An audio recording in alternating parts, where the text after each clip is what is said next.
A word from the word within මම සහෝදරිය ශාන්ති. ඇයි කනස්සල්ලට පත්වෙන්නේ? හෙට දවස ගැන දෙවියන් වහන්සේ විශ්වාස කිරීමට අපි ඉගෙන ගත යුතුයි. ප්‍රේමවන්තයනි, අපගේ ජීවිතයේ තවමත් සිදුවී නැති දෙයක් ගැන ඔබත් ඔබගේ හදවත තුළ බරක් දරාගෙන සිටිනවාද? ඉතින් ඔබට එහෙම නැත්තම් එවැනි අවස්ථාවකට මුහුණ පාන්නට සිදු වුණාද? බොහෝ දෙනෙක් අද දවස ගත කරන්නේ හෙට දවස ගැන කනස්සල්ලේ. නමුත් හෙට ඇතිවන ගැටලුවට මුහුණ දීමට අවශ්‍ය කරුණාව දෙවියන් වහන්සේ අද දවසේ අපිට ලබා දීලා නැහැ. ඉතින් යේසුස් වහන්සේ මතේ පොතේ 6 වෙනි පරිච්ඡේදයේ 34 මෙන්න මේ විදියට සඳහන් කරනවා. එබැවින් හෙට දවස ගැන කනස්සල්ලට පත් නොවන්න. හෙට දවස Tamanගේ දේ ගැනම කනස්සල්ලට පත්වන්නේය. එක් එක් දවසට ඒ දවසේ කරදරය ප්‍රමාණවත්ය. ප්‍රේමවන්තයනි, කනස්සල්ල කියන්නේ කොහොමද? කනස්සල්ල කියන්නේ දෙවියන් වහන්සේ අපට උසුලාගෙන යාමට නොදුන් බරක් අප විසින් බාර ගැනීමයි. ඉතින් අපි මෙහිදී තේරුම් ගන්න ඕන. ඇත්තටම මේක අපි විසින් අපි කරදරයක වැටීමක් හා සමානයි. ඉතින් එය අපගේ ස්වර්ගික පියාණන්ගේ විශ්වාසවන්තකම පිළිබඳව විශ්වාස නොකිරීමක් තවත් පැත්තකින් කිව්වොත්. ඉතින් කනස්සල්ලට විසඳුම මනුෂ්‍ය උත්සාහය නෙමෙයි. දෙවියන් වහන්සේගේ පොරොන්දුව ගැන අපි විශ්වාස කිරීමයි. වචනය ගැන විශ්වාස කිරීමයි.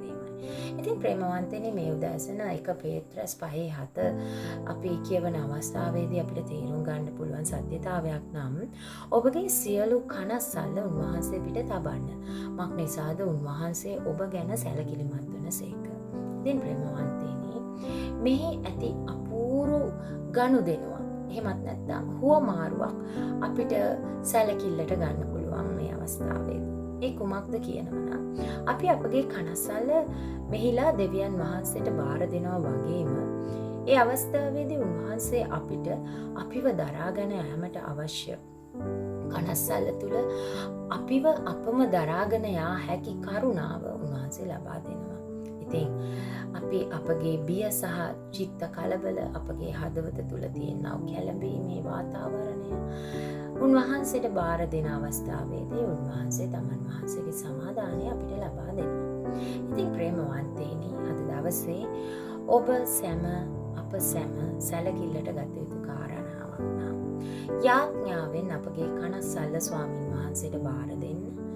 එවිට කනස්සල්ල ඔබගේ සිත පාලනය කරන්නේ නැහැ. ඒ වගේම එවිට ස්වාමින් වහන්සේ ඔබ සමග සිටමින් ඔබව ආශිර්වාද කරනවා වගේම කනස්සල්ලට ඔබගේ සිත පාලනය කිරීමට ඉඩ ලබා දෙන්න උන්වහන්සේ ඉඩ තබන්නේ නැහැ. ඒ වගේම දෙවියන් වහන්සේගේ චරිතය විශ්වාස කරන්න. උන්වහන්සේගේ වචනය මත ස්ථීරව සිටින්න.